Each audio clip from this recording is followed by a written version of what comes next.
지난해 복역 도중 외부 병원에 갔다가 도주한 성폭행범 김선용을 혹시 기억하십니까? 도주하면서 심지어 또 다른 여성을 성폭행한 뒤 자수를 했는데 당시 경찰은 피해 여성이 침착하게 김선용을 설득해서 자수시켰다고 발표했습니다. 그런데 아침 뉴스타임이 취재해본 결과 경찰 발표는 사실과 많이 달랐습니다. 심지어 경찰은 자수하겠다는 탈주범 김선용의 전화를 여러 차례 무시했던 정황까지 드러났습니다. 무슨 일이 있었던 건지 뉴스 따라잡기에서 단독 취재했습니다. 지난해 8월 징역 15년을 선고받고 복역 중이던 성폭행범 김선용이 귓병치료차 외부병원에 나왔다 도주했습니다. 추가 범행이 우려되는 상황, 경찰은 바로 공개 수배를 내리고 뒤를 쫓았습니다. 하루가 넘도록 행방을 찾지 못해 주민 불안감이 커질 무렵 김선용이 돌연 경찰에 자수하겠다고 전화했습니다. 그 사이 또 다른 여성을 성폭행한 뒤였습니다. 자기가 그런 또 하나 또 나쁜 일을 저질렀다라고 했었고 본인도 여기 자수해 올 때 피해자하고 같이 들어갔습니다. 그렇게 사건은 마무리되는 듯 했습니다. 하지만 그로부터 보름여 뒤 피해 여성이 경찰에 진정서를 제출했습니다. 믿기지 않는 내용들이 담겨 있었습니다. 탈주자 김선용이 자수하겠다며 경찰서에 전화를 했는데 직원이 그런 거 모른다며 무시를 했다는 겁니다. 뉴스 따라잡기 취재진이 단독 입수한 당시 통화 내역입니다. 김 씨는 자수할 때 피해 여성의 휴대전화를 이용했습니다. 114에만 8차례, 대전 동부경찰서에 4차례, 경찰 민원 번호인 182와 112는 물론 대전 둔산경찰서까지 모두 15차례나 전화를 건 사실이 확인됩니다.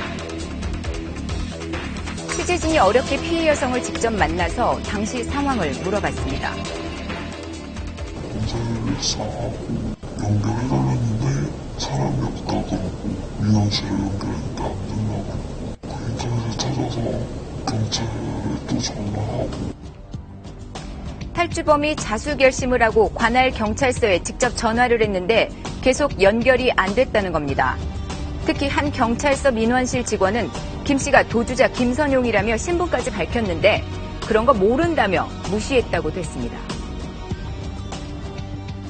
처음에 전화했는데 민원실에서 모른다고 김선용이라는 사람 모른다고 스피커로 다 해서 들려줬어요. 자수하겠다는 김 씨의 말에 이제 살았구나 안도했던 여성. 하지만 자수 전화가 계속 불발됐고 심정이 타들어가는 듯 했다고 합니다.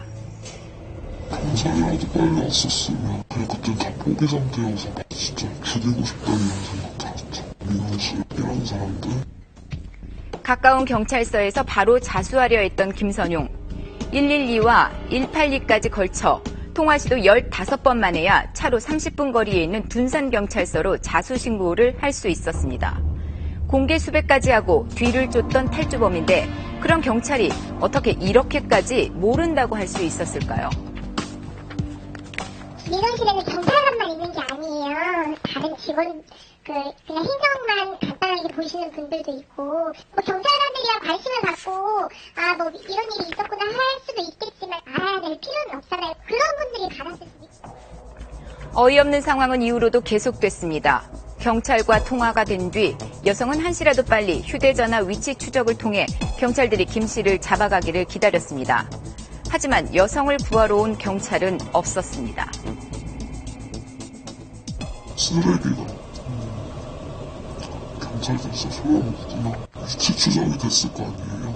근데 온다고 말만 믿고 5분 사이에 간 것도 아니고 아마 30분 이상은 아마 있었을 거예요. 근데도 안 왔다라는 거.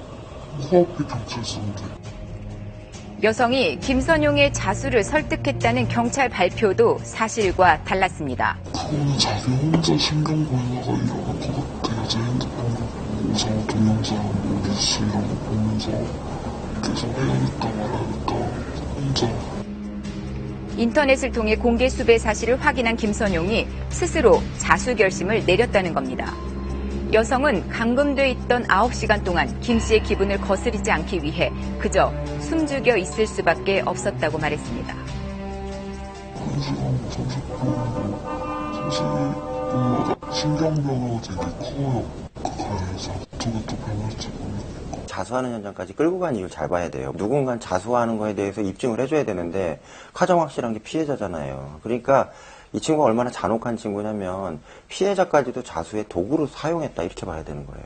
형량이 감경이 된단 말이에요. 여성의 고초는 여기서 끝이 아니었습니다. 택시가 경찰서 입구에 다다르자 치료감호소 직원과 경찰관이 올라타 피해 여성 바로 옆 좌석에 김선용을 앉혔습니다. 성폭행 가해자와 피해자는 즉시 분리해야 한다는 경찰청 훈령을 어긴 겁니다. 무서운 일이잖아요. 분명 피해자가 된다고 했잖아요. 또 피해 여성을 기자들이 오가는 외부 공간에 혼자 방치해 놓기까지 했습니다. 담배 피우는 곳이 있어요. 가운데쯤에. 엄마가 건물 사이에. 거기다 세워놓고 차를 갖고 온다고 하더라고요. 사람도 많았었거든요. 그때 뭐 기자도 있었고. 피해자가 느꼈던 불안이나 공포로부터 안정할 수 있도록 안전한 공간 확보를 해야 됩니다. 그런데 외부 공간이죠. 흡연구역이고 일반인들이 왔다 갔다 하고 더군다나 그 당일은 사건 기자들이 출입이 많은 곳에 방치하였습니다. 전혀 사전 조치가 없었다는 것이죠. 사건 이후 5개월이 지났지만 여성은 아직도 악몽 속에서 살고 있다고 합니다. 그런데도 끔찍했던 기억을 취재진에게 밝힌 이유는 자신과 같은 피해를 막고 싶어서라고 했습니다. 그래서 분명히 다른 피해자들도 분명히 이럴 건데 이게 감정 기복이 하루에도 10번이 바뀌어요. 경찰 때문에도 열받고 법무부 때문에도 열받고 근데 어떻게 할 수 있는 방법이 없어요. 국가기관의 실수로 놓친 탈주범에게 피해를 당하고 다시 국가기관으로부터 상처를 입은 여성. 국민의 지팡이로 문제가 없는지 경찰의 위기관리 체계에 대한 점검이 시급해 보입니다.